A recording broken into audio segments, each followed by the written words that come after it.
ನನ್ನ ಹೆಸರು ಮಾನ್ವಿ. ನಾನು 5ನೇ ತರಗತಿಯಲ್ಲಿ ಓದುತ್ತಿದ್ದೇನೆ. ನಾನು ಪದಗಳ ಅರ್ಥಗಳನ್ನು ಹೇಳುತ್ತಿದ್ದೇನೆ. ಸ್ಮೃತಿ ಪಟಲ. ನೆನಪಿನ ಸಂಗ್ರಹ. ಆದ್ಯ.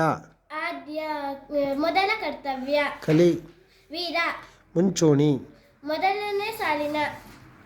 ಅಪ್ರತಿಮ. ಅಪ್ರತಿಮ. ಹೋಲಿಕೆ ಇಲ್ಲದ, ಸಾಟಿ ಇಲ್ಲದ. ರಕ್ತಗತ. ಹುಟ್ಟಿದೊಡನೆ ಸ್ವಭಾವಕ್ಕೆ ಅಂಟಿಕೊಂಡ. ಅಹೋರಾತ್ರಿ. ರಾತ್ರಿ ಪೂರ್ತಿ, ಇಡೀ ರಾತ್ರಿ. ಕ್ರೋಧ. ಸಿಟ್ಟು, ಕೋಪ. ಅಚಲವಾದ. ಸ್ಥಿರವಾದ. ಬದಲಾಗದ. ಎರಗು. ಮೇಲೆ ಬೀಳು, ಕಕ್ಕಬಿಕ್ಕಿಯಾಗಿಸು. ಕಕ್ಕಾಬಿಕ್ಕಿ. ದಿಕ್ಕು ತೋಚದಾಗು. ಸಹಚರರು. ಜೊತೆಗಾರರು. ಖಜಾನೆ. ತ್ರಿಜೋರಿ.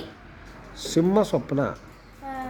ಕನಸಿನಲ್ಲೂ ಹೆದರಿಸುವವನು. ಚಳ್ಳೆ ಹಣ್ಣು ತಿನ್ನಿಸು. ತಪ್ಪಿಸಿಕೋ, ನುಣುಚಿಕೋ. ನಿಪುಣ.